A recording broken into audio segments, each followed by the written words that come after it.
এর আগের ভিডিওতে আপনাদেরকে দেখিয়েছিলাম কিভাবে জন্ম নিবন্ধন সনদ সংশোধন করা যায়।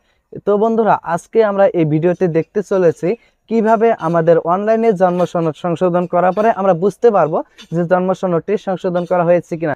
আপনি একটি ভুল জন্ম নিবন্ধন সংশোধনের জন্য আবেদন করেছেন এবং সেটি আপনি কিভাবে দেখবেন যে আপনার জন্ম নিবন্ধন ভুল সংশোধন হয়েছে কিনা।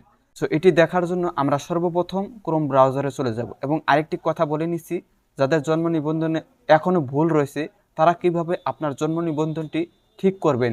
তো এই বিষয়ে কিন্তু আমার চ্যানেলে অবশ্যই একটি ভিডিও দেওয়া রয়েছে, সেখান থেকে আপনি আপনার জন্ম নিবন্ধনটি ভুল সংশোধন করে নিতে পারেন।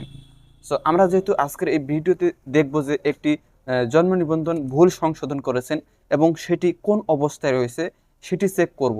সো এটি দেখার জন্য আমরা সর্বপ্রথম আপনারা যারা মোবাইল ফোনটি দিয়ে কাজটি করবেন তারাও কিন্তু ক্রোম ব্রাউজারটি সিলেক্ট করবেন এবং যারা ডেস্কটপ থেকে করবেন তারাও ক্রোম ব্রাউজারটিকে সিলেক্ট করে নেবেন। সো আমরা ক্রোম ব্রাউজারটিকে সিলেক্ট করে নিব।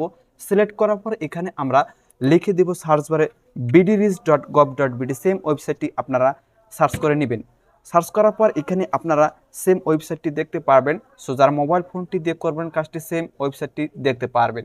এখানে দেখার পর এখানে যারা মোবাইল ফোনটি দিয়ে করবেন তারা এখানে জন্ম নিবন্ধনে যে অপশনটি রয়েছে তারা এখানে ট্যাপ করে ধরে থাকবেন। ধরে থাকার পর এখানে একটি ফাঁকা এরকম একটি ইন্টারফেস দেখতে পারবেন, ফাঁকা একটি অপশন তারা সেখানে টাচ করে দিবেন। তো এটি কেন করবেন, এটি হচ্ছে এখানে দেখতে পাচ্ছেন আমি যখন জন্ম নিবন্ধনে ক্লিক করার পর এখানে আমি মাউস পয়েন্টটা রাখছি তখন কিন্তু নিচে একটি পেজ শো করছে। যখন আমি মাউস পয়েন্টার নিচে আনবো তখনই কিন্তু সেই পেজটি চলে যাবে। সো এই পেজটি যাতে না যায় সেজন্য আমাদের এই কাজটি করা। সো এই জন্য আমরা কি করব, এই পেজটি না যাওয়ার কারণে সো এর জন্য আমরা এখানে জন্ম নিবন্ধন যে অপশনটি দেখতে পাচ্ছি এখানে আমরা ট্যাপ করে ধরে থাকবো। ধরে থাকার পর এখানে নিচে যে পেজটি রয়েছে সেই পেজের মধ্যে আমরা সেই মাউস পয়েন্টটি রাখবো, অর্থাৎ ট্যাপ করে ধরে থাকার পর সেই পেজের মধ্যে আমরা মাউস পয়েন্টটি ছেড়ে দেবো। ছেড়ে দেওয়ার পর এখানে দেখতে পাচ্ছি আমরা অনেকগুলো অপশন। সো এখানে যদি আপনি জন্ম নিবন্ধন আবেদনের প্রিন্ট করতে চান, অর্থাৎ আপনি একটি নতুন জন্ম নিবন্ধন করেছেন সেটি এখান থেকে প্রিন্ট করবেন, সেটি করতে পারবেন। এবং আমরা যেহেতু একটি জন্ম নিবন্ধন ভুল সংশোধন করেছি এবং সেটি কোন অবস্থায় রয়েছে সেটি দেখার জন্য, তো সেটি দেখার জন্য এখানে দেখতে পাচ্ছি জন্ম নিবন্ধন আবেদনের বর্তমান অবস্থা। সো এখানে আমরা ক্লিক করে দিব। সো এখানে ক্লিক করার পর এখানে আমরা দেখতে পাচ্ছি যে জন্ম নিবন্ধন আবেদন, অর্থাৎ আপনি একটি নতুন জন্ম নিবন্ধন আবেদন করেছেন এবং সেটি কোন অবস্থায় রয়েছে সেটি দেখার জন্য এখানে কিন্তু আপনারা দেখতে পাচ্ছেন জন্ম নিবন্ধন আবেদন, অর্থাৎ একটি নতুন জন্ম নিবন্ধনের জন্য আবেদন করেছেন। তো সেটি দেখার জন্য এখানে কিন্তু আপনারা এই কাজটি এখানে চেক করতে পারবেন। যেহেতু আমরা একটি ভুল জন্ম নিবন্ধন আবেদন করেছি সেটি দেখার জন্য এখানে আমরা একটি টপ ডাউন অপশন দেখতে পাচ্ছি, এখানে ক্লিক করে দেব। এখানে ক্লিক করার পর এখানে আমরা দেখতে পাচ্ছি যে জন্ম তথ্য সংশোধনের জন্য আবেদন। তো জন্ম তথ্য সংশোধনের আবেদন এখানে আমরা ক্লিক করে দিব। যেহেতু আমরা জন্ম তথ্য সংশোধনের জন্য আবেদন করেছিলাম, তো সেই জন্ম নিবন্ধনটি কোন অবস্থায় রয়েছে সেটি দেখার জন্য, তো সেটি দেখার জন্য অবশ্যই আমরা এখানে একটি অ্যাপ্লিকেশন আইডি এবং জন্ম তারিখ দেখতে পাচ্ছি। যখনই আমাদের একটি জন্ম নিবন্ধন সংশোধনের জন্য আবেদন করেছিলাম তখনই কিন্তু আমাদের সেখানে একটি মোবাইল নাম্বার দিয়েছিলাম এবং সেই নাম্বারে কিন্তু আমাদের একটি মেসেজ চলে এসেছিল, সেখানে এসেছিল অ্যাপ্লিকেশন আইডি। সো অবশ্যই আপনারা সেই অ্যাপ্লিকেশন আইডিটি এখানে বসিয়ে দেবেন। সো আমি আমার সেই অ্যাপ্লিকেশন আইডিটি এখানে বসিয়ে দিচ্ছি, সেম অ্যাপ্লিকেশন আইডিটিও আপনারা এখানে বসিয়ে দিবেন। সেখানে অ্যাপ্লিকেশন আইডিটি এবং জন্ম তারিখটি দেওয়ার পর এখানে আমরা দেখতে পাচ্ছি দেখুন বলে একটি অপশন। সো আমরা দেখুনে ক্লিক করে দেব। দেখুনে ক্লিক করার পর এখানে আমরা দেখতে পাচ্ছি যে আমাদের আবেদনপত্রের বর্তমান অবস্থা, অর্থাৎ আপনারা এখানে দেখতে পাচ্ছেন নাম ইংরেজিতে, পিতার নাম ইংরেজিতে, মাতার নাম ইংরেজিতে, আবেদনপত্রের বর্তমান অবস্থা এবং প্রত্যাখ্যানের কারণ। সেখানে আমরা যে আবেদনটি করেছিলাম সেখানে কিন্তু আমাদের সেই আবেদনটি তারা রিজেক্ট করে দিয়েছে, এখানে আপনারা দেখতে পাচ্ছেন। সো রিজেক্ট করার কারণ হচ্ছে এখানে প্রত্যাখ্যানের কারণ কিন্তু তারা লিখে দিয়েছে ইনকারেক্ট ইনফরমেশন এন্ট্রি, অর্থাৎ আমরা কিন্তু তাদের যথার্থ পরিমাণ তাদের ইনফরমেশন দিতে পারিনি, যার জন্য কিন্তু আমাদের ভুল যে জন্ম নিবন্ধনের জন্য আবেদন করেছিলাম সেটি কিন্তু তারা রিজেক্ট করে দিয়েছে। সো আমরা একটি ভুল জন্ম নিবন্ধন সংশোধনের জন্য আরেকটি আবেদন করেছিলাম, সো সেটি দেখার জন্য আমরা এখানে অবশ্যই অ্যাপ্লিকেশন আইডিটি বসিয়ে দিলাম, দেন এরপর জন্ম তারিখটি বসিয়ে দিব।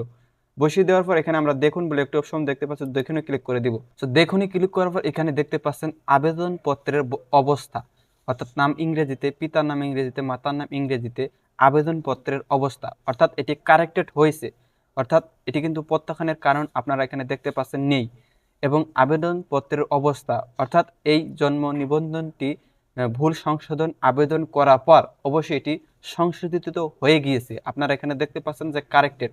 তো এই জন্ম নিবন্ধনটি কিন্তু আমরা এখন ইউনিয়ন পরিষদে গিয়ে অথবা এখান থেকে কিন্তু আমরা প্রিন্ট করে বের করতে পারবো। এখানে আপনারা দেখতে পাচ্ছেন জন্ম নিবন্ধনে মাউস পয়েন্টটি রাখার পর এখানে কিন্তু আপনারা দেখতে পাচ্ছেন যে জন্ম নিবন্ধন পুনর্মুদ্রণ। তো আমাদের দ্বিতীয় যে জন্ম নিবন্ধন সংশোধনের জন্য আবেদন করেছিলাম, সো সেটি এখন জন্ম নিবন্ধনটি পাওয়ার জন্য আমরা কি করব? সো সেই জন্ম নিবন্ধনটি পাওয়ার জন্য অবশ্যই আমাদের যে ইউনিয়ন পরিষদ রয়েছে, অথবা আপনি যদি অনলাইনের মাধ্যমে আবেদন করে থাকেন অথবা ইউনিয়ন পরিষদ পৌরসভার মাধ্যমে আবেদন করে থাকেন, সেটি কিভাবে আপনার হাতে নেবেন? সো সেটি নেওয়ার জন্য অবশ্যই আপনাকে একটি ভুল জন্ম নিবন্ধন যখন আপনি সংশোধনের জন্য আবেদন করেছিলেন, তখন কিন্তু আপনাকে অবশ্যই একটি অ্যাপ্লিকেশন আইডি অথবা সেখানে কিন্তু অনেক ডকুমেন্ট আপলোড করতে হয়েছে। সেই ডকুমেন্টগুলো নিয়ে আপনারা ইউনিয়ন পরিষদ অথবা পৌরসভাতে যাবেন, যাওয়ার পর তাদেরকে সচিবকে দেখাবেন, দেখার পর তারা কিন্তু আপনার সেই জন্ম নিবন্ধনে সিল এবং স্বাক্ষর দিয়ে সেই জন্ম নিবন্ধনটি আপনার হাতে তুলে দিবে। সো এইভাবে কিন্তু আপনার একটি ভুল জন্ম নিবন্ধন সংশোধন করতে পারবেন অনলাইনের মাধ্যমে। এবং যাদের জন্ম নিবন্ধনে এখনো ভুল রয়েছে তারা কিভাবে আপনার জন্ম নিবন্ধনটি সংশোধন করবেন, সো এই নিয়ে কিন্তু আমার চ্যানেলে অবশ্যই ভিডিও দেওয়া রয়েছে। তারা কিন্তু সেই ভিডিওটি দেখে অবশ্যই আপনার ভুল জন্ম নিবন্ধনটি সংশোধন করে নিতে পারেন। অবশ্যই সেই ভিডিওটি আমি স্ক্রিনে দেওয়ার চেষ্টা করব, সেই ভিডিওটি দেখে নেবেন। ধন্যবাদ সবাইকে আজকের এই ভিডিওটি দেখার জন্য। সো ভিউয়ার্স, আমাদের ভিডিওটি দেখার জন্য অসংখ্য ধন্যবাদ ও অভিনন্দন। আমাদের এরকম প্রতিনিয়তই গুরুত্বপূর্ণ ভিডিও আপলোড করা হয়। যদি আপনারা দেখতে চান তাহলে আমাদের চ্যানেলটি সাবস্ক্রাইব করে পাশেই থাকবেন। আবারও আপনাদের সাথে দেখা হচ্ছে আরেকটি পাওয়ারফুল ভিডিও নিয়ে। এতক্ষণ পর্যন্ত সকলেই ভালো থাকবেন, সুস্থ থাকবেন।